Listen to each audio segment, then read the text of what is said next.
Cats are mammals? Bats are mammals? Dogs and warthogs are mammals? You're no mammal, iguana. You're out of here, piranha. But a gnu is a mammal, and so are you. There are mammals everywhere.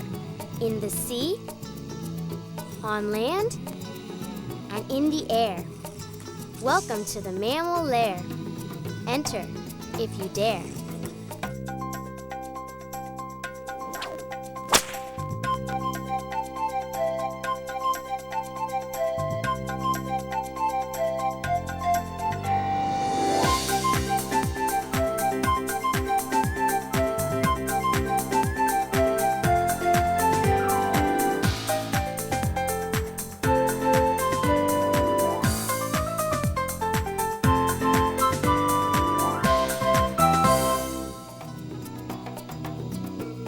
Dogs, hogs, cats, bats, they're all mammals, and humans are mammals too. But what makes a mammal a mammal? What do we humans have in common with these other creatures? Well, mammals have several things in common. They all breathe air using lungs, they're all vertebrates, and have limbs, they're all warm-blooded, and they all have highly developed brains and behaviors. Still, many of these characteristics are found in other animals.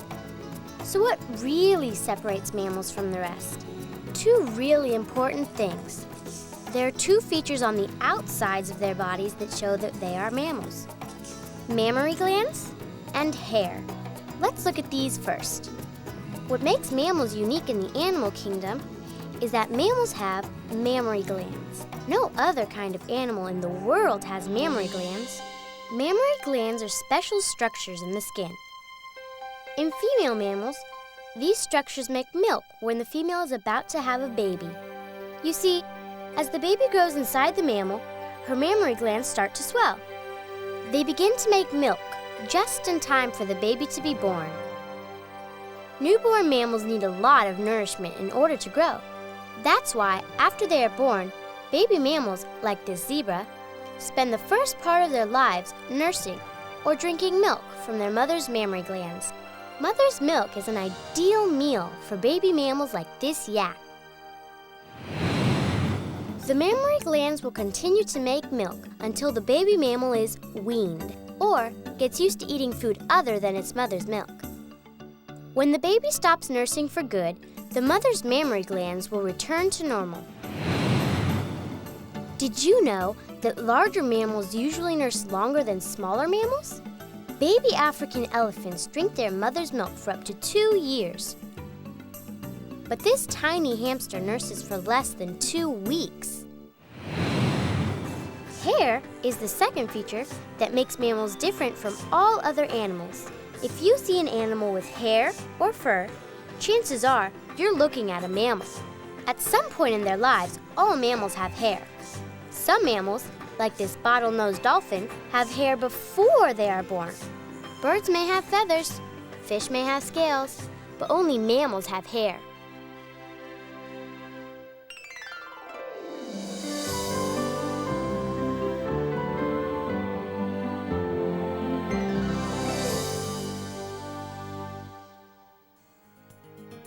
Mammals live all over the world, and hair is one characteristic that helps mammals stay warm. Today, we'll examine how animals, like mammals, use their hair or fur to stay warm. You'll see how a mammal's body hair provides insulation, which means it provides a barrier against heat loss.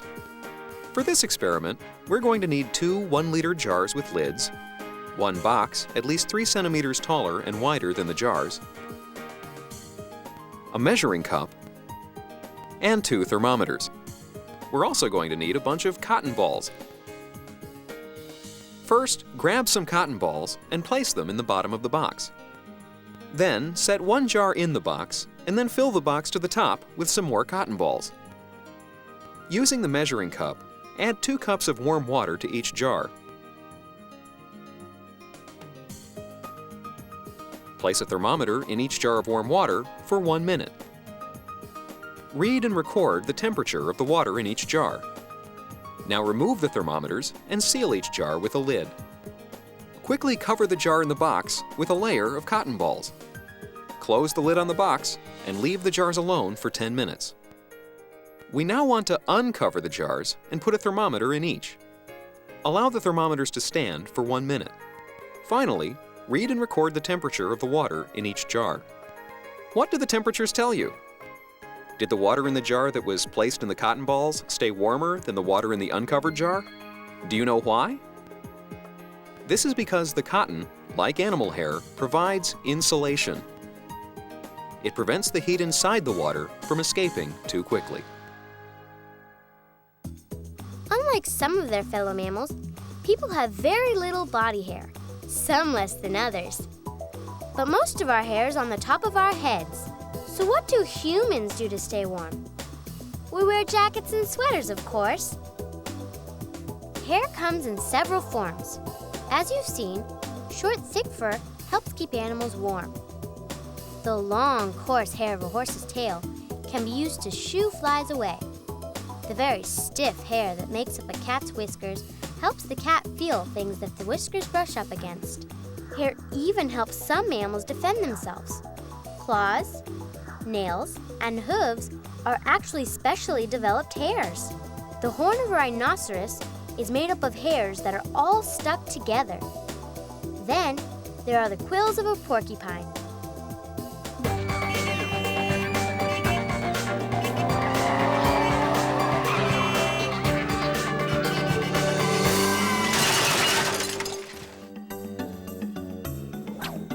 Any animal that tangles with a porcupine will find that the sharp, spiny hair on the porcupine's body makes it a meal that bites back. But porcupines don't shoot their quills out like some people think.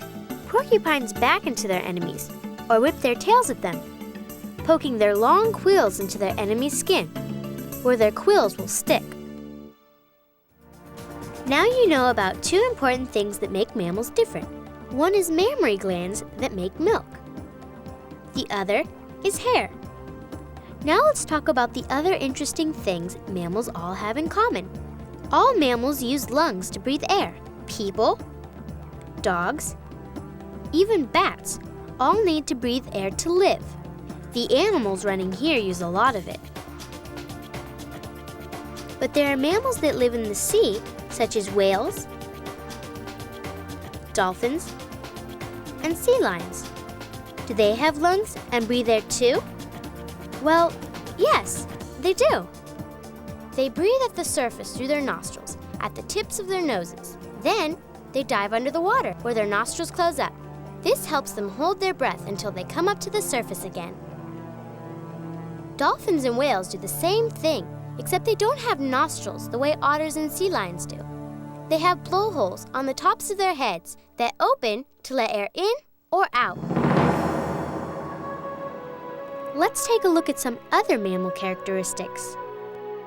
All mammals are vertebrates. That means they all have backbones or spines. Backbones help mammals like humans stand upright. But remember, mammals aren't the only animals that are vertebrates. You see, spines give animals a set shape and form. Other animals, like fish, reptiles, and amphibians, are vertebrates too. But fish, reptiles, and amphibians are not mammals. Like some reptiles, all mammals have limbs. When we talk about limbs, we are talking about arms, legs, and flippers. Mammals like humans, monkeys, and apes have 2 arms and 2 legs. Other mammals, like elephants, tigers, and wolves, have 4 legs. Their back 2 legs are known as hind legs. On the outside of the body, it's hair that helps mammals stay warm. Mammals are warm-blooded. Being warm-blooded means that an animal's body temperature stays pretty much the same, no matter how hot or how cold it is outside. If humans are mammals, that means that we are warm-blooded too. So what temperature are you most of the time? Check it out yourself. Take a thermometer and measure your temperature. You'll find that when we're healthy, humans usually stay around 98.6 degrees Fahrenheit or 37 degrees Celsius.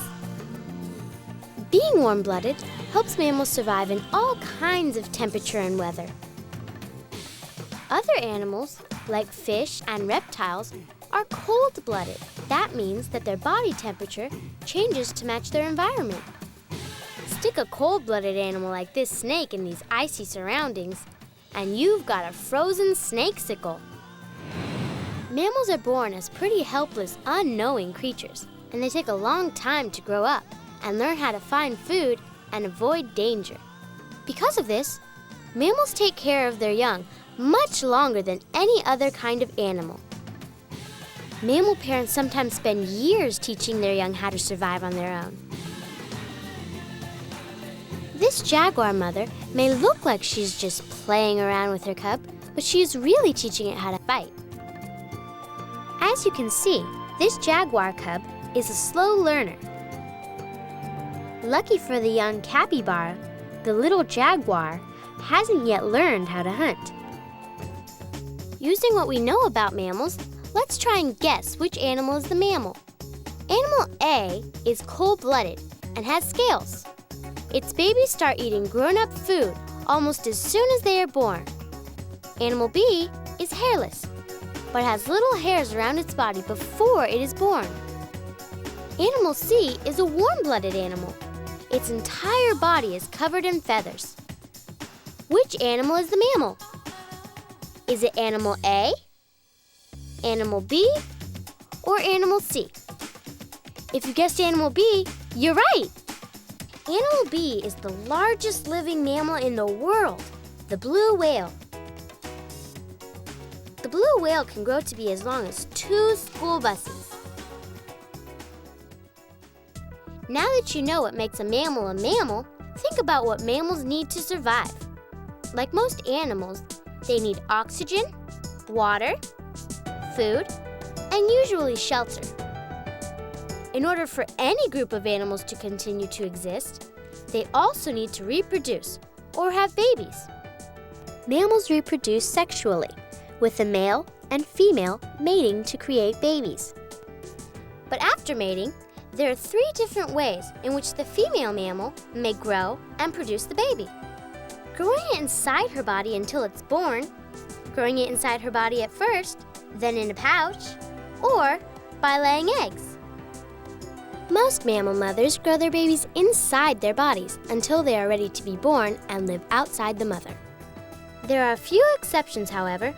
Marsupials, mammals with pouches, such as kangaroos, give birth to tiny babies that must crawl up into their mother's pouch and stay there, feeding on milk or nursing for months until they develop a little more and can come out. And finally, there are few mammals, such as the duck-billed platypus, that lay eggs. When the eggs hatch, the babies drink the mother's milk. Mammal babies don't come out of their mother's body until they are ready to breathe on their own. Some mammals depend on their mothers a great deal after they are born. Others are a little more independent. These gazelles can stand the moment they're born.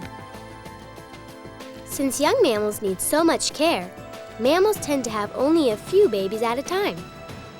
This gives them time to teach each one the skills it needs to survive as an adult. There's a wide range in the number of babies that a mammal gives birth to, and it seems that bigger mammals tend to have fewer babies, while smaller mammals tend to have more. Mammals like this gorilla give birth to 1 child once every 4 years.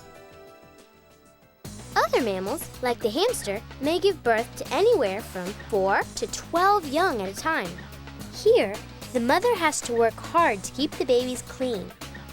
This is still a small number when you compare it to some egg-laying animals, such as frogs, or fish, or insects, which can lay up to thousands of eggs at one time. Mammals sure have a lot to learn when they're first born. Lucky for them, they have powerful brains that help them learn and remember all the many things they need to know in order to survive. Mammals have bigger and more developed brains than other animals. Some people think that mammals are the smartest animals on the planet. After all, humans are the only species or group of animals in the world that have figured out how to travel all the way into space. But then again, we may just be the only animals that ever wanted to travel into space. But mammals, like dolphins and chimpanzees, are known to be pretty smart too. Dolphins have been known to work together to make waves and splash fish into shallow water, where the dolphins can easily catch them.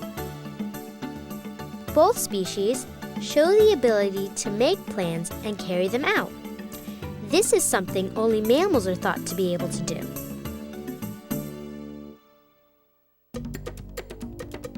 Food can be hard to get to sometimes, both at home and out in the wild.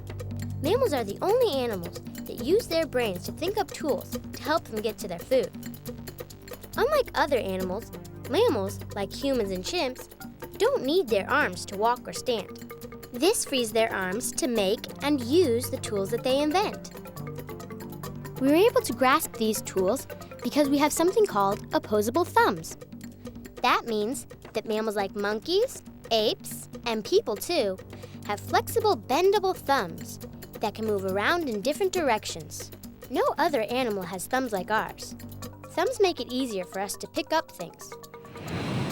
Despite their intelligence and other adaptations, the population of many mammals, including the marine mammals, such as dolphins, sea otters, and sea lions, are in danger. There are fewer and fewer of them each year, but there are people trying to change this.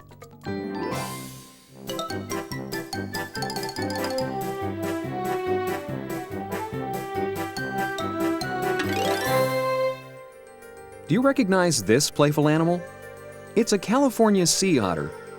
In the 1700s, there were hundreds of thousands of sea otters living all along the coastline.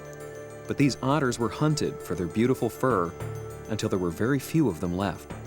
With protection from hunting, the population of these animals has come back a little bit. There are around 2,000 California sea otters today. However, sea otters are still in danger, especially from disease and oil spills. To help save these animals, the Monterey Bay Aquarium in Monterey, California, has a special program that studies sea otters. The Monterey Bay Aquarium established a sea otter research project to tag sea otters so they can recognize the otters and see how they live in the wild.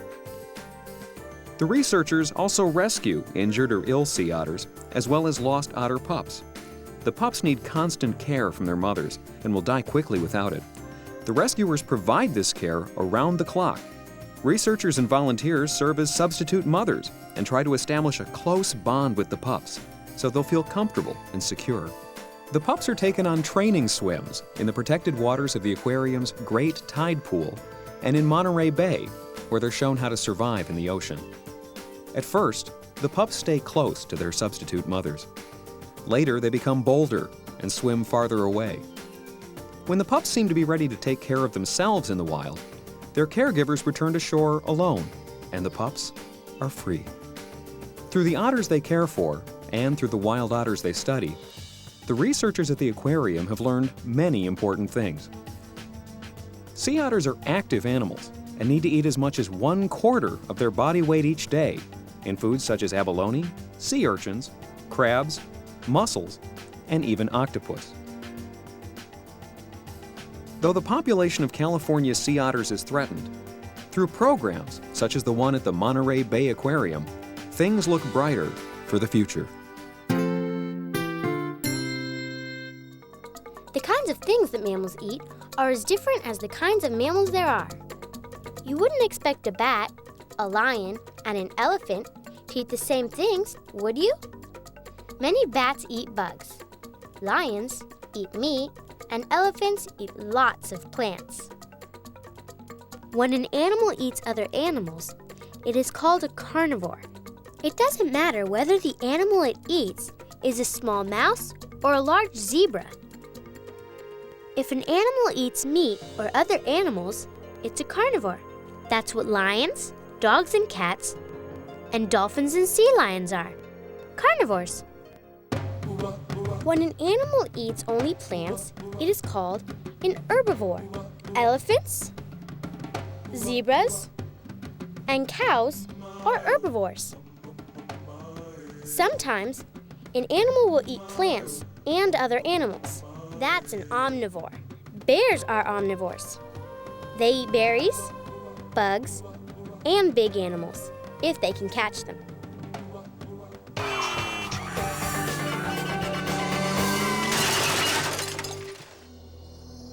Many mammals have developed special ways of feeding that are pretty amazing.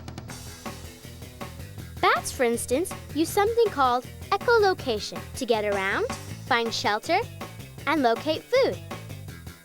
They make squeaking sounds that are so high-pitched we can't hear them, but the bats can. These squeaks bounce off things like food and walls, and then come back to the bat. That way, the bat can tell when something is near it. Humans and some animals have worked together for thousands of years, and they share very unique relationships. Some mammals are trained to help us with our work. These dogs get plenty of exercise pulling sleds across the ice and snow. But because of their highly developed brains, dogs can be trained to do much more than move things around. This dog is being trained to be a guide dog. That means it will learn how to act as eyes for people who are visually impaired. Guide dogs help their owners cross streets safely, or may help them maneuver their way through a building. People trust their lives to guide dogs. Most importantly, humans see other mammals as our best friends and companions. A lot of people keep mammals like dogs, cats, and hamsters as pets. They live with us. They are important members of the family. Instead of these animals working for us, our pets have us working for them. Mammals are pretty lucky. We don't have to find food for ourselves when we're born. We have hair to help protect us. And our brains are larger and more advanced than other animals. These characteristics have allowed mammals to find ways to live in all sorts of places, from land to sea to air.